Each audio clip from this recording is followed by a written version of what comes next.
नमस्कार मित्रांनो. काल T20 विश्वचषकाच्या सुपर 8च्या फेरीमधील भारत आणि झिम्बाब्वे यांच्यातील सामना खेळला गेला आणि हा सामना दोन्ही संघासाठी अत्यंत महत्त्वाचा होता. कारण जो हरेल त्याला बाहेरच जावं लागणार होतं की भारताचा दक्षिण आफ्रिकेकडून सपाटून पराभव झाला होता आणि त्याच्यामुळे भारताचा रन रेट पूर्णपणे घसरलेला होता, मायनसमध्ये गेलेला होता. अशा परिस्थितीमध्ये भारताला झिम्बाब्वे विरुद्ध मोठ्या फरकानं जिंकणं खूप गरजेचं होतं आणि त्याच वेळेस झिम्बाब्वे हा टॉस जिंकून प्रथम गोलंदाजीचा निर्णय घेतो आणि भारतासाठी तो सुरुवातीला बॅटिंग देतो. त्यावेळेस आपण पाहितलं मित्रांनो, प्रत्येक फलंदाजाने आपल्यावर टाकलेली जिम्मेदारी सार्थ ठरवलेली आहे. प्रत्येकाने अगदी व्यवस्थित धावसंख्या उभारलेली असल्या आपण पाहितलेलं आहे. अगदी योग्य स्ट्राईक रेटनी, मोठ्या स्ट्राईक रेटनी प्रत्येकानं धावसंख्या निर्माण केलेली आहे आणि भारताने झिम्बाब्वे समोर 254 का 56 धावाचं मोठं असं आव्हानात्मक धावसंख्या उभारलेली होती. परंतु आता गरज होती ती झिम्बाब्वेला कमीत कमी धावसंख्येमध्ये रोखण्याचं आव्हान भारतीय गोलंदाजासमोर होतं. फलंदाजांनी आपली कामगिरी व्यवस्थित करून दाखवली होती. आता गोलंदाजाची बारी होती आणि तशा प्रकारची सुरुवातही झाली होती. हार्दिक पांड्या, जसप्रीत बुमराह आणि अर्शदीप सिंग यांनी अगदी अचूक टप्प्यावरती गोलंदाजी करून झिम्बाब्वे गोलंदाजांना अगदी व्यवस्थितरित्या जखडून ठेवलं होतं. अगदी कंट्रोल भारताच्या हातामध्ये होतं.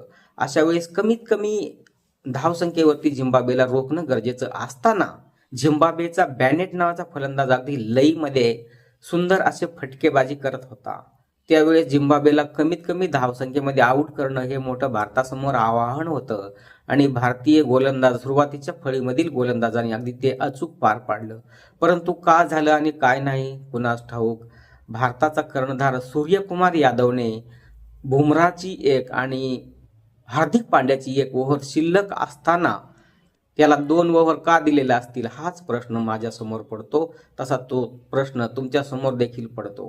कारण शिवम दुबेच्या या 2 षटकामध्ये मित्रांनो तब्बल 46 धावा त्याने लुटलेल्या आहेत आणि इकडे आपण बुमराह आणि हार्दिक पांड्या यांनी 7च्या सरासरीने धावा झिम्बाब्वेला दिलेल्या होत्या आणि तिकडं 24-25नी चालणारा शिवम दुबे आणि इकडं 7 चालणारे हार्दिक पांड्या आणि जसप्रीत बुमराह यांची एक ओव्हर शिल्लक ठेवलेली आहे कर्णधारानं आणि तिकडे त्यानं शिवम दुबेला ओव्हर दिली. काय साध्य करायचं होतं याच्यामधून, काय देव जाणे. एक ओव्हर यांना दिल्याने काय थकणार होते का? नाही, अशातला बी भाग नव्हता, थकण्याचा भाग नव्हता, दुखापतीचा भाग नव्हता. मग अशा वेळेस हा आत्मघातका निर्णय का घेतला असेल हे देवच जाणे. कारण या निर्णयामुळे भारताचा रन रेट हा वेस्ट इंडिजच्या रन रेटपेक्षा खालीच राहिलेला आहे, तो मायनसमध्येच राहिलेला आहे. आणि अशा वेळी येणाऱ्या सामन्यामध्ये भारत आणि वेस्ट इंडिज यांच्यामध्ये जर पावसानं, निसर्गानं व्यत्यय आणलाच तर भारताला आपला मायनसमध्ये गेलेला रन रेट असल्यामुळे भारताला आपला गाशा गुंडाळून या विश्वचषकातून बाहेर पडावं लागेल.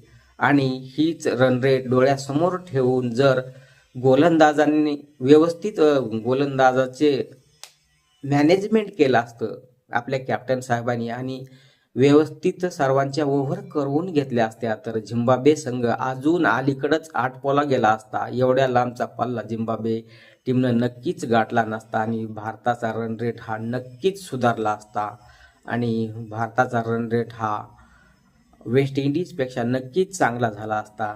तर मग पावसाने जरीही व्यत्यय आणला असता तरी भारतावर त्याचा कुठल्याही प्रकारचा फरक दिसून आलेला नसता आपल्याला आणि भारत सुपर 4 मध्ये म्हणजेच सेमीफायनल मध्ये नक्कीच गेला असता. आणि आता सध्या तरी भारताच्या डोक्यावरती या रनरेटची टांगती तलवार आहे. निसर्गाने जर नाही साथ दिली तर भारत नक्कीच बाहेर जाणार आहे. कारण भारताचा जो रन रेट आहे तो वेस्ट इंडिजपेक्षा मायनस आहे, कमी आहे. त्याच्यामुळे भारताला आपला गाशा गुंडाळावा लागणार आहे.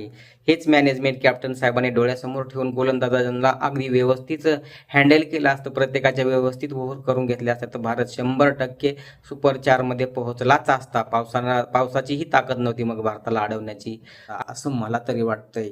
आपलं काय मत आहे ते बिनधास्त आपण कमेंटमध्ये नोंदवा. या व्हिडिओला लाईक करा, शेअर करा आणि कमेंट करायला विसरू नका. तसेच चॅनलवर नवीन असाल तर सबस्क्राईब नक्कीच करा. भेटू पुन्हा पुढल्या व्हिडिओ